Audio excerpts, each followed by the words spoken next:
Hey, some stories are repeated so often that they start sounding like the truth. Health workers are stealing medications, health workers are diverting patients, health workers are the reason why public healthcare system is failing. It is a very powerful narrative and a convenient one at that, especially coming from the people who oversees these services. And again, because when a patient walks into the hospital and something is missing, the first person they see is who? A health worker, right? They're the one who have to tell the patient, oh, we don't have this medication, we cannot complete this test, we got to send it somewhere else for a transfer. From outside, a referral may look something very simple like, oh, I went to that public hospital and ended up somewhere else. But what most people don't see or understand is what happened before that decision was made. Because behind every referral, there is a story, and this is one of them. I was the only one on duty that day. I still remember it like it just happened. A young woman was rushed into the hospital in a Toyota Probox, vomiting profusely, breathing very rapidly and deeply, the kind of breathing that you see and immediately tells you something is terribly wrong. To me, it looked like DKA, it's a medical emergency, no time to waste here. We swing into action, started peripheral IV, started IV fluids. The goal was simple, stabilize the patient. Then came something that should have been a routine, a very basic test, blood sugar test, but it couldn't be done. Not because someone got lost in the chaos of the emergency, no, but because the hospital didn't have the capacity to complete that test. Yeah, a hospital that cannot do a blood sugar test. What do? We took the blood sample and outsourced the lab services and waited for the results. They came back and confirmed our fears: extremely high blood sugar. As a matter of fact, the machine didn't even give us a reading. Yeah, it was that bad. Here we are. The patient is critically ill, needs obviously higher level of care for close monitoring, further investigations, and management. But then we run into another problem. We don't have an ambulance. I swear you cannot make this one up. And I remember at that point thinking everything that could have gone wrong was going wrong. What do? We got to make a decision with the reality at hand. The patient was transferred in the same Toyota Probox that they had come in with. Yeah, a critically ill patient at the back seat of Toyota Probox. Her IV fluids hang on the roof of the car because I wanted to continue infusing as the journey continued. That image stuck with me forever. Not because it was extraordinary in any way, don't get me wrong, but because it wasn't. This is the reality that Kenyan health workers have to face quietly every single day, knowing exactly what to do and what the patient needs, but not having the resources to do it. And it doesn't even end there. I've seen them go even further, paying out of pocket for the patient transport to get to the next referral hospital, helping families get to the next referral hospital, improvising solutions when the system had none.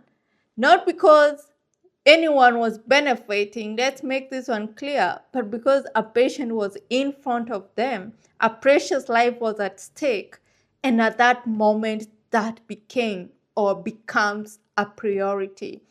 Why am I telling you this story, you might ask?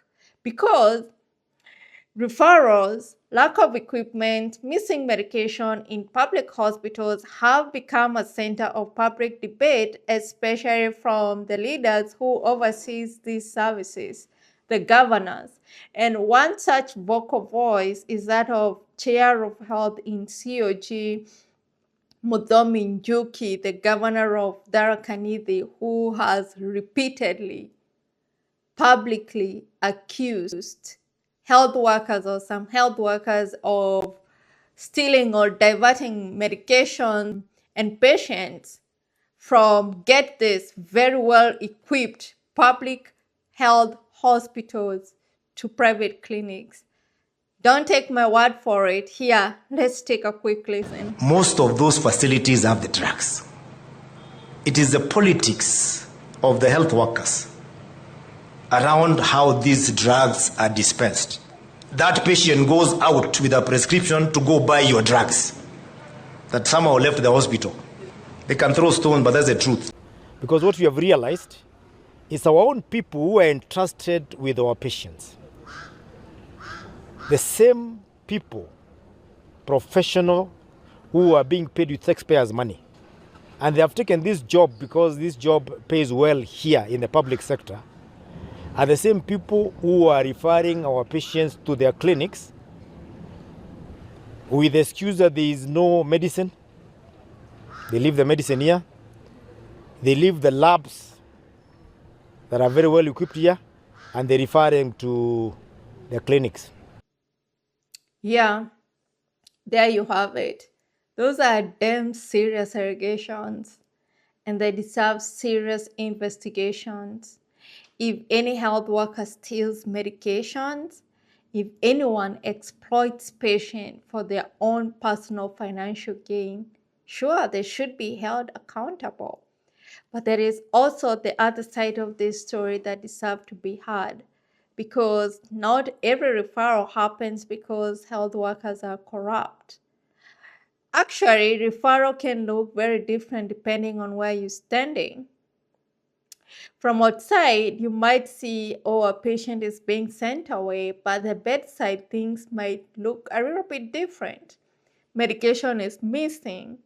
The machine is broken down. We cannot complete a certain test. The patient might be a little bit too sick for that level of care.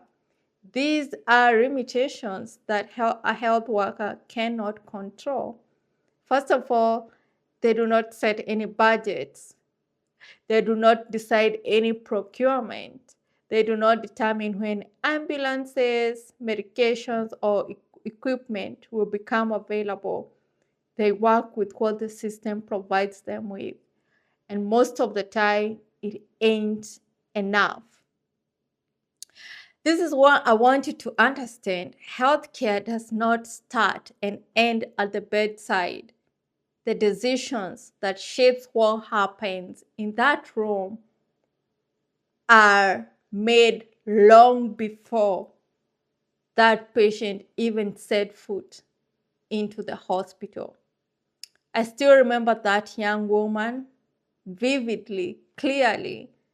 Again, not because her story was unique in any way, but because it wasn't. There are countless stories just like hers out there that never make it to the headlines. This is one of them. What's your story? I'd love to hear it in the comment section below. Thank you so much for watching. I'll see you in my next one. Bye.